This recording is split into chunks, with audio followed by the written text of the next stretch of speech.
Good morning students. आज हम future continuous tense के बारे में पढ़ेंगे। फ्यूचर कंटिन्यूस टेंस ये एक ऐसा टेंस है जो भविष्य में लगातार हो रहा होगा। जैसे हिंदी में जिन वाक्यों के अंत में रहा होगा, रहे होंगे, रही होगी, ये चीज़ें जब आती है तो वो फ्यूचर कंटिन्यूस का वाक्य होता है। अब किसी भी टेंस को बनाने के लिए जो नियम है वही नियम इसमें रहेंगे। जिस तरह सबसे पहले सब्जेक्ट आता है, उसके बाद शैल बी या विल बी, इन दोनों में से एक, और वर्ब की फर्स्ट फॉर्म के साथ आईएनजी या जिसको हम फोर्थ फॉर्म भी बोलते हैं, और उसके बाद ऑब्जेक्ट का प्रयोग हमें करना होता है। जहाँ तक बात शैल बी और विल बी की है, ये देखिए शैल बी और विल बी। अब आई और वी, ये दो जो फर्स्ट पर्सन होते हैं, इनके साथ तो शैल बी का प्रयोग करना है, और बाकी जो भी बच जाता है उनके साथ है विल बी का। इस तरह ही, सी, इट, यू, दे, अदर्स, अन्य कोई भी चीज़ें आ जाए, ठीक है, इन सब के साथ हमें विल बी का प्रयोग करना है, और आई और वी इन दोनों के साथ है शैल बी का प्रयोग करना है। अब हम कुछ उदाहरण देखेंगे। जिस तरह पहला ही टेंस आप देखिए, वह पढ़ रहा होगा, तो यहाँ पहले सब्जेक्ट लगाया हमने ही, उसके बाद हेल्पिंग वर्ब लगाई विल बी, और वर्ब की चौथी फॉर्म लगा दी reading. He will be reading. अब यहाँ पर ऑब्जेक्ट नहीं है इसलिए ऑब्जेक्ट नहीं आया है। इसी प्रकार अगला वाक्य हम देखेंगे कि वह खेल रहा होगा।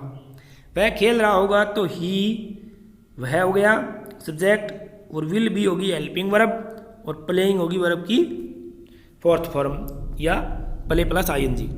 तो he will be playing, he will be playing, इसका मतलब है वह खेल रहा होगा।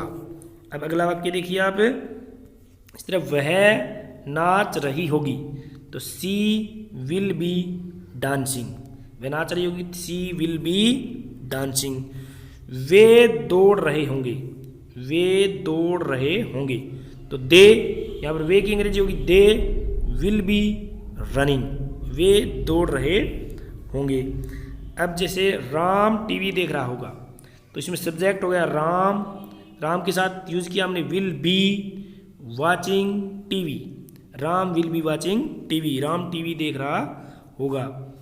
तुम तैर रहे होगे, तुम तैर रहे होंगे, तो तुम की अंग्रेजी होगी यू, यू के साथ यूज किया हमने will be swimming, you will be swimming, तुम तैर रहे होगे।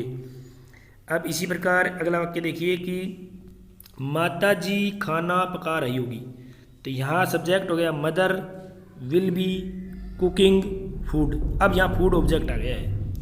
वह पतंग उड़ा रहा होगा, तो वह ही, और विल बी फ्लाइंग उड़ाना, और ए काइट यानी पतंग, he will be flying a kite, वह पतंग उड़ा रहा होगा।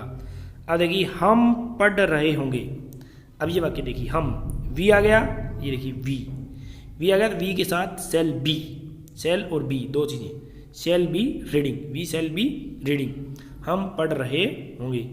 और मैं पढ़ रहा हूँगा, मैं पढ़ रहा हूँगा तो क्या जाएगा आई शैल बी, आई के साथ शैल बी, और वी के साथ भी शैल बी, ये देखिए I shall be we shall be reading, हम पढ़ रहे होंगे। इसी प्रकार हम खेल रहे होंगे, हम खेल रहे होंगे, तो वी शैल बी प्लेइंग, हम खेल रहे होंगे। तो ये साधारण वाक्य हैं, इनको हम अफर्मेटिव बोलते हैं।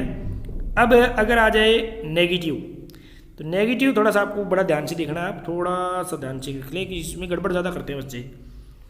कि नेगेटिव में पहले सब्जेक्ट, फिर शैल या विल में से एक चीज़, ठीक है, ये ध्यान करना, उसके बाद नोट, और उसके बाद बी। ये बड़ी गड़बड़ करते हैं बच्चे, कई बार शैल बी के बाद नोट लगाते हैं, यहाँ बी से पहले नोट आएगा, यानी शैल और बी के बीच में नोट, या विल और बी के बीच में नोट लगाना है, ये नोट कर ले। उसके बाद वर्ब की पहली फॉर्म आईएनजी, और उसके बाद ऑब्जेक्ट का प्रयोग होगा। बाकी चीज़ें आपको पता ही है। जिस तरह वह नहीं पढ़ रहा होगा, वह नहीं पढ़ रहा होगा, तो ही विल नोट बी, ये देखिए विल नॉट बी रीडिंग, वह नहीं पढ़ रहा होगा। अगर वह नहीं खेल रहा होगा तो he will not be playing, he will not be playing. वे टीवी नहीं देख रहे होंगे तो they will not be watching TV. अब अगला देखिए, हम तैर नहीं रहे होंगे तो we shall not be swimming. अब शैल के बाद नोट आया देखो आप, और वी के साथ शैल का प्रयोग किया और दे के साथ विल का प्रयोग किया। अब मैं नहीं खेल रहा हूँगा तो आई शैल नॉट बी प्लेइंग, मैं नहीं खेल रहा हूँगा। कुत्ता नहीं भौंक रहा होगा, dog will not B barking, कुत्ता नहीं भौंक रहा होगा। अब आ गया इंटेरोगेटिव। इंटेरोगेटिव का मतलब होता है प्रश्नवाचक वाक्य। जब प्रश्नवाचक वाक्य आ जाते हैं तो हमें शैल और विल इन दोनों का प्रयोग पहले कर लेना है, उसके बाद सब्जेक्ट, उसके बाद बी, फिर वर्ब की चौथी फॉर्म और उसके बाद ऑब्जेक्ट। वर्ब प्लस आईएनजी बोलते हैं या फोर्थ फॉर्म। देखिए पहला वाक्य देखिए, क्या वह खेल रहा होगा। क्या हो गया, तो वह यहाँ सब्जेक्ट है तो वह, तो ही लगा दिया हमने, और उससे पहले विल या शैल लगाएंगे हम। ये थोड़ा सा ध्यान करना आप कि पहले विल हो गया, फिर ही, फिर be, will he be playing, क्या वह खेल रहा होगा। और अगर ये आ जाए कि क्या वे पढ़ रहे होंगे, क्या वे पढ़ रहे होंगे, तो विल पहले आ गया, विल दे बी प्लेइंग, क्या वे खेल रहे होंगे। अगर ये आ जाए कि क्या वह नाच रही होगी, क्या वह नाच रही होगी, तो विल सी, वह अगर होगी तो सी बी डांसिंग, क्या वह नाच रही होगी। क्या हम पढ़ रहे होंगे, तो शैल वी बी रीडिंग, शैल का प्रयोग होगा वी के साथ। क्या बच्चा रो रहा होगा, तो will the child B weeping, will the child B weeping. बहुत आसान चीज़ें हैं, कोई दिक्कत नहीं है। क्या कुत्ता भौंक रहा होगा, will the dog be barking. क्या मैं सो रहा हूँगा, तो शैल आई बी स्लीपिंग, क्या मैं सो रहा हूँ। अब अगले वाक्य देखिए जिनमें इंटेरोगेटिव और नेगेटिव दोनों आ जाते हैं, यानी नकारात्मक और प्रश्नवाचक दोनों चीज़ें आ जाएगी। अब हमें देखना है कि अब हमें क्या करना है इन वाक्यों में, हमें क्या करना है, इनकी बनावट देख लीजिए आप। पहले शैल और विल का प्रयोग पहले करेंगे, उसके बाद सब्जेक्ट का, फिर नोट, उसके बाद बी, उसके बाद वर्ब प्लस आईएनजी, उसके बाद ऑब्जेक्ट। ये चीज़ें आप नोट कर लें, शैल विल सब्जेक्ट और फिर नोट, और बी उसके बाद जाएगा, ध्यान रखना ये बात। अब अगली चीज़ है, इस तरह हम इन वाक्यों को देखेंगे। अब ये देखिए आप कि क्या वह नहीं पढ़ रहा होगा। अब देखिए क्या भी हो गया और नहीं भी हो गया, तो will he not be reading, पहले विल आया, फिर सब्जेक्ट आया, फिर नोट आया और फिर बी आया, ये आप ध्यान कर लेना, will he be not reading. क्या वे टीवी नहीं देख रहे होंगे, तो will they not be watching TV. अगला वाक्य देखिए, क्या तुम पतंग नहीं उड़ा रहे होगे, तो will you not be flying a kite, क्या तुम एक पतंग नहीं उड़ा रहे होगे। क्या घोड़े नहीं दौड़ रहे होंगे, क्या घोड़े नहीं दौड़ रहे होंगे, तो will horses not be running. अब घोड़े है प्लूरल है तो हॉर्सेस आ गया, हॉर्सेस नोट बी रनिंग।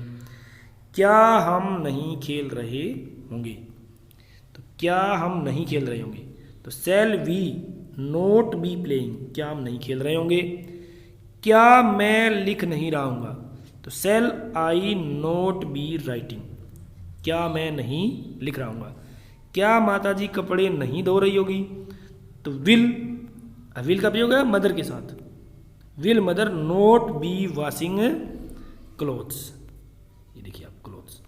तो ये एक बार और आप अगर इस वीडियो को देखेंगे तो लगभग समझ में आ जाएगा। Thank you.